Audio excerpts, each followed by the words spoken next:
The best things in life are free. Considering how much slop gets shoveled in our faces every year from these by-the-numbers, cookie-cutter AAA games, and yes, I do crap on the gaming industry every chance I get, you could argue that some of the cheapest in terms of quality experiences are actually the expensive ones, like your $80 games. Today I want to highlight some games that I think absolutely demolished their high-budget counterparts. Games made out of pure passion by developers who only wanted one thing, and that's for you to have fun. Did I mention that these games are absolutely free? Enter the world of fan games.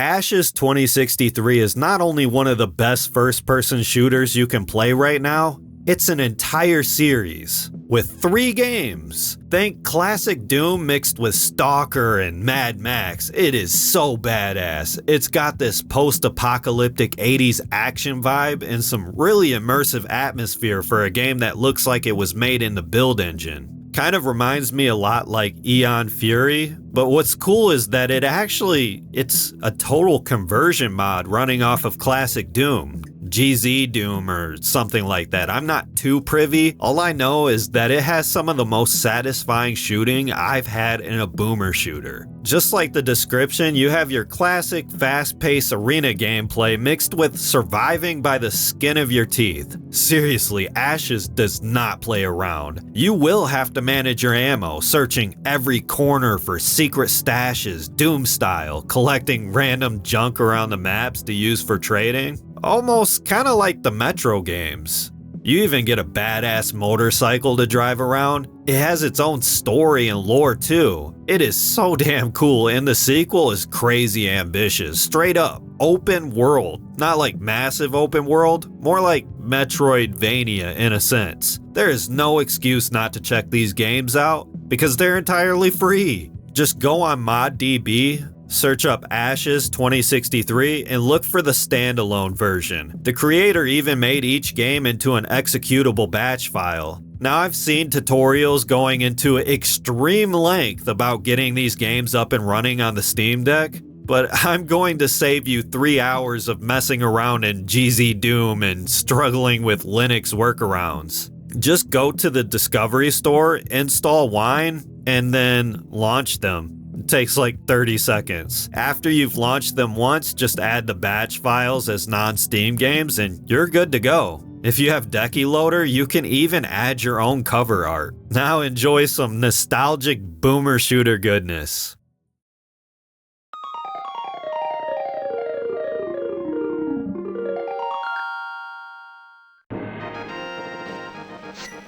Dungeons of Infinity is something that every Zelda fan needs to experience. It takes Link to the Past and turns it into a roguelike. You make your way through 12 floors, and each run the dungeon layout is completely different. I heard this fan project took like 4 years to make, and it really shows. I had no idea that a roguelike Zelda game was something that I wanted, as I'm not the biggest fan of roguelikes, but this game is highly addictive. You could get some overpowered weapons and armor on one run, or you could get cursed by some random chest on another. If you like games like Hades and Dead Cells, Enter the Gungeon, give this one a try. It's got tons of replayability. If you're on Steam Deck, you can just add the executable to Steam and run it in experimental, nothing too complicated.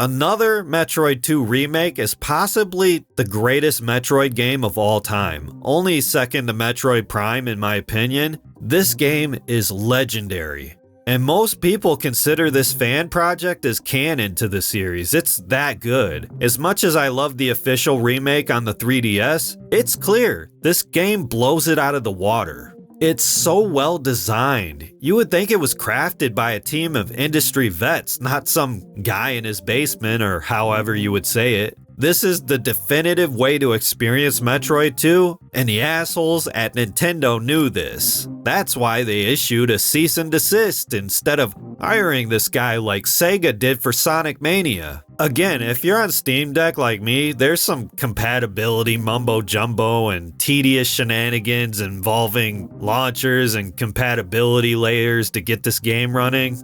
Don't look at any tutorials, just do the same wine trick with this game as Ash's 2063 and you'll be good to go.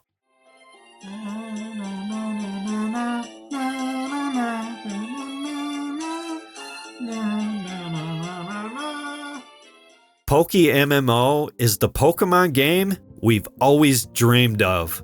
You want to experience bringing your link cable to the playground as a kid? Well, Poke MMO has you covered because this game has a massive player base still with plenty of battling and trading. Do you think the new games are piss baby easy and the franchise never grew with you? Well, prepare to breed your Pokemon and EV train the hell out of them because you will be forced to play competitively. The battle AI will not take it easy on you, and you can't just bring your overpowered Pokemon into gyms or the Elite Four. If your Pokemon are over-leveled, they'll be disqualified from battling gym leaders, so you have to be strategic and think about how you build your teams. These trainers, they'll switch Pokemon out and try to exploit you for weaknesses instead of, letting you steamroll them like in the official games. I am not joking. The Elite Four damn near broke me because I thought I had a solid 6. No, I had to breed slave those fuckers until I came in with perfect EVs. The game takes all the regions from Fire Red, Emerald, Platinum, Heart Gold, Soul Silver, Black and White. Yeah, all of those games, and it just rolls them all into one. It lets you sail from region to region. They contain all the full story content while enhancing the AI into a hardcore experience. You don't even have to engage with other players. You can play it as a single player game if you want. That's mostly what I did. I still think it's the best Pokemon game ever made, and it has a full Linux port. Just get the ROMs of the games you need and make an account. It's pretty brain dead simple.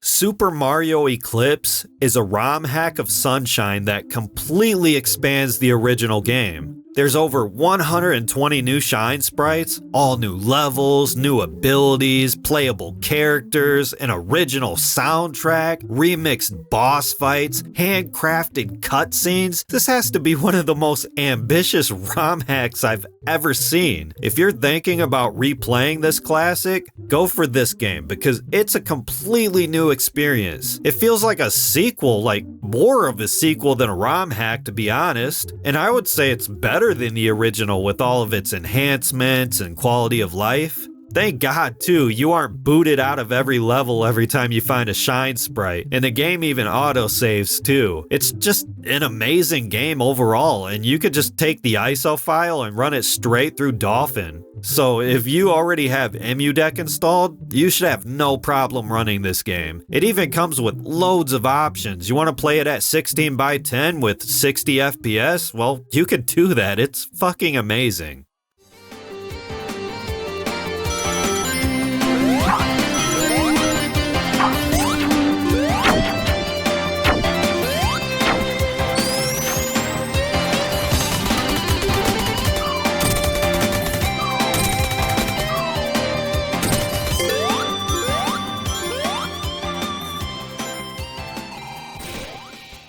Sonic Robo Blast 2 is one that everybody knows of. Hell, it's been around for like 20 years as a total conversion mod of Doom, and it's still up there as one of the best Sonic games ever made. If you ever wanted to play a 3D version of classic Sonic, well, this one right here, this is it, hands down. The level design and sense of speed in this game is damn near perfect, and it proves that Sonic fans know more about how a Sonic game works in 3D space more than Sega does. I played Frontiers. Listen, this feels like the real deal, and I haven't had this much fun with a Sonic game since, well, the adventure games. This is so damn easy to download and play, you could literally just add it as a non-Steam game, and it just works. Tons of open-ended levels and fun-ass boss fights. Definitely one of my favorite Sonic games, and it's entirely free. In a world where publishers want to charge you $80 goddamn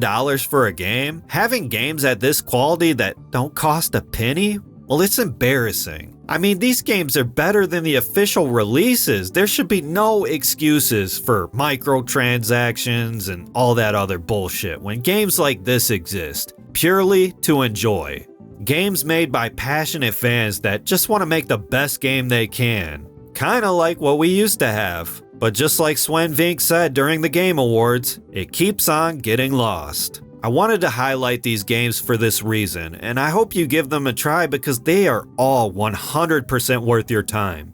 And they're free! I'll just keep on driving that one home. They cost nothing, and they're better than most AAA games. Now I'm just gonna shut the hell up and let you get back to playing some fun-ass games.